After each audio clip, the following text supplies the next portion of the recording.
dan bebas air limbah rumah tangga. Ayo peduli permukiman kita. Kami peduli permukiman.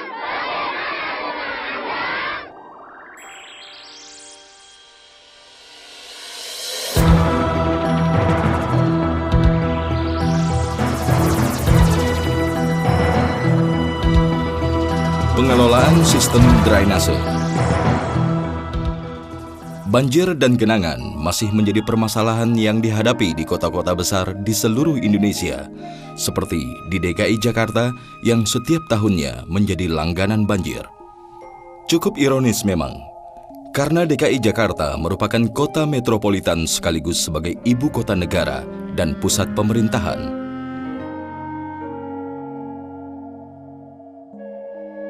Penyebabnya antara lain adalah perubahan tata guna lahan, seperti alih fungsi kawasan terbuka atau ruang hijau menjadi kawasan permukiman, kawasan perdagangan, dan kawasan industri.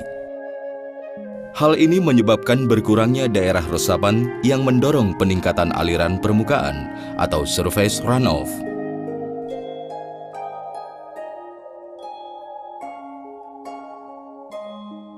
Selain itu, pertambahan penduduk yang cukup pesat menyebabkan arus urbanisasi yang mengakibatkan munculnya permukiman ilegal di sepanjang saluran dan sungai di perkotaan. Ditambah dengan kurangnya kesadaran masyarakat terhadap kebersihan dan kesehatan lingkungan, sehingga menyebabkan saluran-saluran dan sungai-sungai yang berfungsi sebagai jaringan drainase tidak dapat bekerja dengan semestinya. Hal tersebut merupakan pemicu utama terjadinya genangan.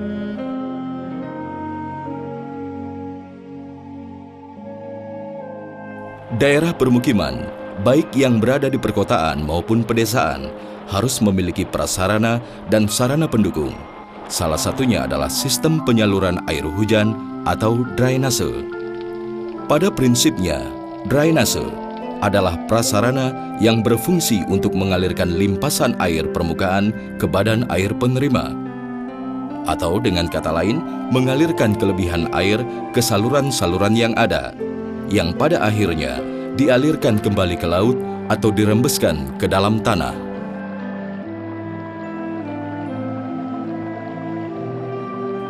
Fungsi dari sistem drainase antara lain adalah sebagai berikut.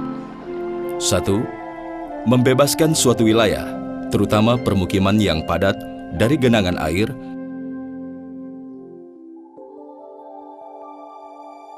2. Meningkatkan kesehatan lingkungan dengan memperkecil resiko penyakit yang ditransmisikan melalui air atau waterborne disease. 3. Memperkecil kerusakan-kerusakan struktur tanah untuk jalan dan bangunan-bangunan lainnya.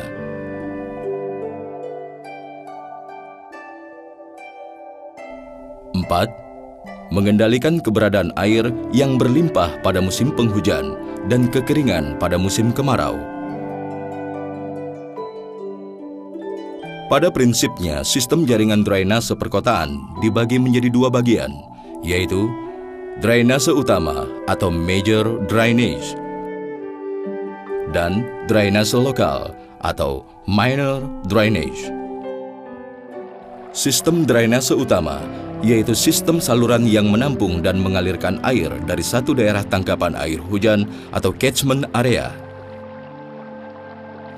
Secara lebih jelas, sistem drainase utama berfungsi untuk menampung aliran yang berskala besar dan luas seperti saluran drainase primer, kanal, atau sungai.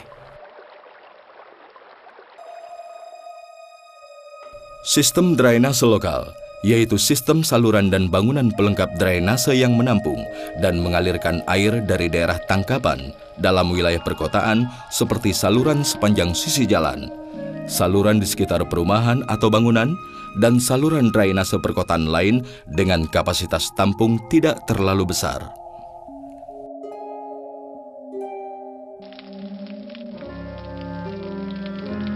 Secara umum, air hujan dialirkan melalui saluran tersier menuju ke saluran sekunder, kemudian menuju ke saluran primer, dan pada akhirnya air yang berasal dari saluran-saluran tersebut akan bermuara ke sungai atau danau.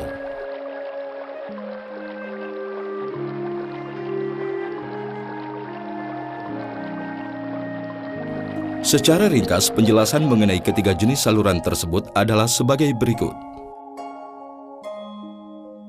Saluran tersier pada umumnya berupa saluran terbuka yang berfungsi untuk melayani air permukaan pada lokasi permukiman yang kurang padat. Badan saluran dapat berupa dinding tanah, pasangan batu kali, atau dinding beton. Saluran sekunder merupakan saluran tertutup yang berada di lokasi permukiman yang padat,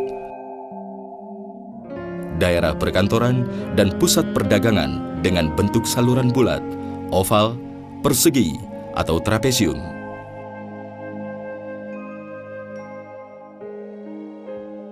Saluran primer merupakan saluran yang ukuran dan kapasitasnya jauh lebih besar dari saluran sekunder yang dapat berupa kali atau sungai yang melintas di dalam kota. Dasar dari saluran drainase dirancang sehingga memungkinkan air mengalami infiltrasi ke dalam tanah. Seperti pada gambar, dasar saluran drainase dapat berupa pasir atau sand, lanau atau silt, dan lempung atau clay.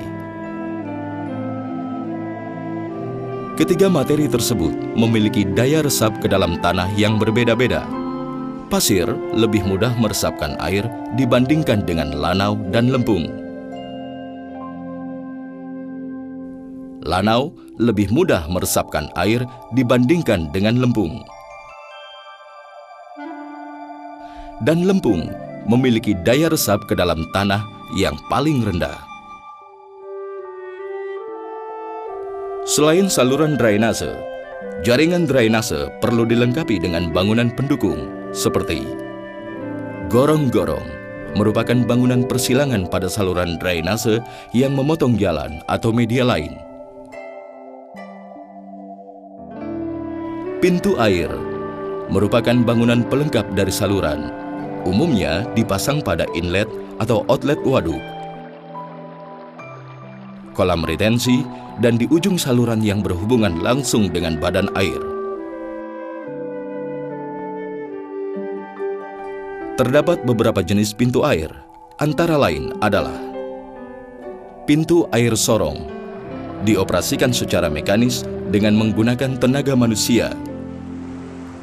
Pintu air otomatis, yang dapat menutup sendiri karena menggunakan rantai berat atau kabel baja tegangan tinggi.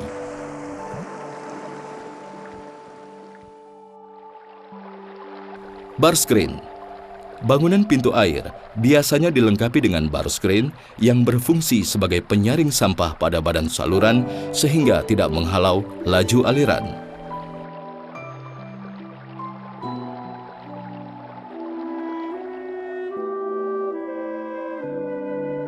Pompa berfungsi untuk memindahkan air dari satu tempat ke tempat lain yang tidak memungkinkan dilakukan secara gravitasi.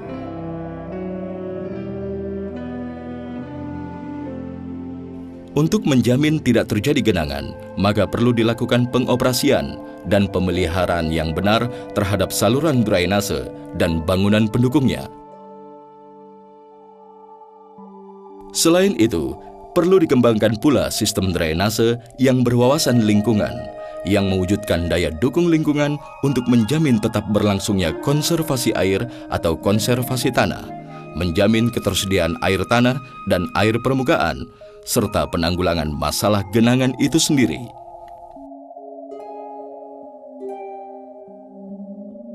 Prinsip dasar dari sistem ini adalah detention, atau menahan air, dan retention, atau meresapkan air.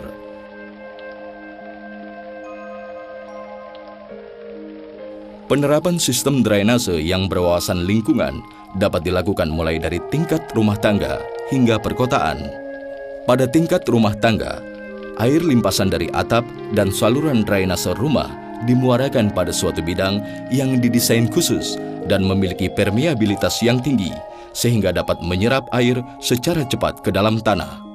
Bangunan tersebut dinamakan sumur resapan yang terdiri dari komposisi batu kerikil dan batu pasir. Pada saat kondisi air tanah sangat tinggi, sehingga kecepatan resapan air ke dalam tanah sudah sangat lambat, maka pada saat itulah fungsi utama saluran drainase bermanfaat bagi kita.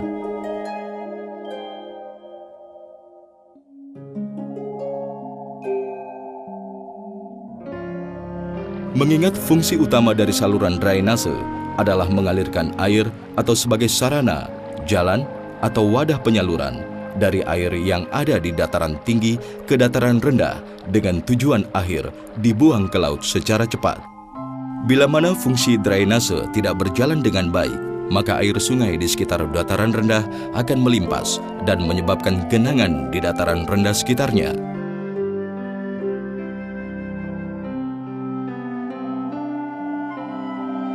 Sebaliknya, bila saluran drainase atau sungai terpelihara dengan baik, akan menghindarkan genangan daerah sekitar karena dapat mengalirkan air hujan yang jatuh dengan deras ke laut.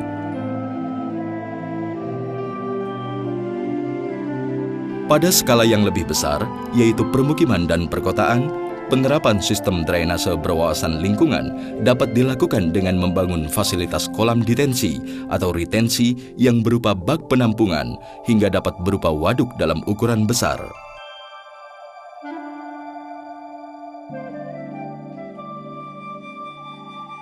Di negara maju, cara penanganan genangan seperti ini telah lama dilakukan, seperti di Jepang misalnya.